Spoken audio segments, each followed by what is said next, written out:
Hello friend, চলে এসেছি নতুন একটা ভিডিও নিয়ে। তো ওয়াইআরএফ এর স্পাই ইউনিভার্সের বেশ কয়েকটা সিনেমা টোটালি সেলফ করে দিয়েছে, যেমন টাইগার ভার্সেস পাঠান, টাইগার 4, এইগুলো একদম টোটালি বন্ধ করে দিয়েছে। তো এর পেছনে কারণ কি, কেন ওয়াইআরএফ স্পাই ইউনিভার্স বন্ধ করে দিল সিনেমাটা? তো প্রথমেই যে কারণটা সেটা হচ্ছে, এই দেখো ওয়ার সিনেমাটা, ওয়ার এবং পাঠান 2 এবং যে আলফা, এই তিনটে সিনেমার পর যত কটা সিনেমা আছে এই তিনটে সিনেমার একদম পুরোপুরি সবকিছু রেডি, স্ক্রিপ্ট রেডি, শুটিং এর যে ডাইরেক্টর সেটা রেডি, তো সবকিছু মোটামুটি রেডি আছে। তো এই সিনেমা তিনটে হওয়ার পর বাকি যে সিনেমাগুলো যেমন টাইগার ভার্সেস পাঠান এবং টাইগার 4, এগুলোকে সেলফ করে দেওয়া যায়। কারণ হচ্ছে মেন কারণ হচ্ছে যে স্পাই ইউনিভার্স গল্পটাকে এবারে চেঞ্জ করতে চায় এবং এর ডাইরেক্টরও চেঞ্জ করতে চায়। হ্যাঁ, কেননা দেখো প্রত্যেকটা গল্পের মধ্যে এই যে যখন ওয়ার 2 এর যে টিজারটা এলো তখন সবাই বলছিল সে একই গল্প, একই পাকিস্তানের গল্প, সবই মানে ওরকমই একটা পাকিস্তানের সঙ্গে হাত মিলাবে,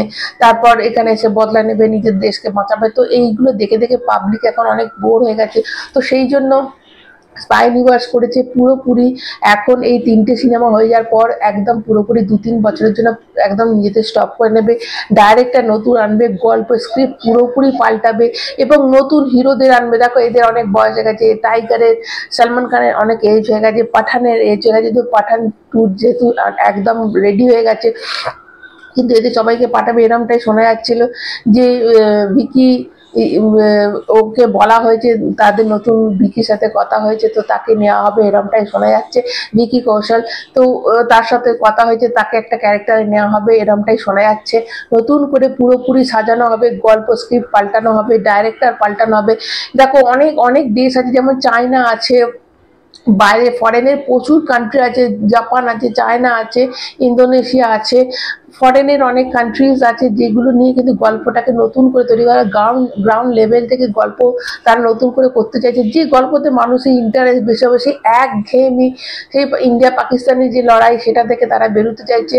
তো এই জন্য কিন্তু তারা টোটালি 2-3 বছরের জন্য বন্ধ হয়ে যাবে। দেখো তাছাড়া স্পাই ইউনিভার্স বছরে দুটো করে, 2023 সালে ওয়ার এবং টাইগার 3, এই দুটো সিনেমা এসেছিল। এই বছরে দুটো সিনেমা আসছে, একটা ওয়ার 2, একটা আলফা। তো এই যে বছরে দুটো করে সিনেমা আসছে, তারা একদমই বন্ধ করে দিয়েছে, বছরে তারা একটা করে সিনেমা আনবে, সেটা যেন জবরদস্ত হয়। কেননা স্পাই ইউনিভার্স মানুষের এই যে ইউনিভার্সটা, এটা মানুষের আস্তে আস্তে ইন্টারেস্টটা কমে যাচ্ছে। যেটা ওয়ার 2 এর টিজার দেখার পর যেটা মানুষের রিয়াকশন হচ্ছে, তাদের একদম মাথা পুরো ঘুরে গেছে এবং তারা ঠিকই করে নিয়েছে।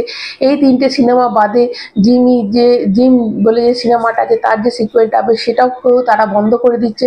একদম নতুন করে এখন কোনো সিনেমা তারা আনবে না, নতুন করে নতুন স্পাই ইউনিভার্সে নতুন গল্প, নতুন নাম, নতুন হিরো, মুখ সব নিয়ে তারা আসতে চলেছে এবং সেটা 2-3 বছরের বাদ কিন্তু তারা আসবে, এরমটাই হয়ে গেছে। দেখো এটা একদিকে কিন্তু ভালোই করেছে, কারণ একঘেয়েমি হয়ে যাচ্ছিল। তো তোমাদের মতে, তোমরা কি স্পাই ইউনিভার্সিটির সিনেমা দেখতে পছন্দ করতে, না তোমাদের মতে এটা ঠিক করেছে যে ডাইরেক্টর পাল্টে যাবে, গল্প পাল্টে যাবে, গল্প আরো ইন্টারেস্টিং গল্প নিয়ে আসবে? তো সেটা কিন্তু অনেক বেশি ভালো। তো তোমাদের মতকে অবশ্যই কমেন্ট করে জানাবে। যারা নতুন তারা চ্যানেলটা সাবস্ক্রাইব করবে, ভালো লাগলে এটা লাইক দেবে। এখনকার মতো টাটা।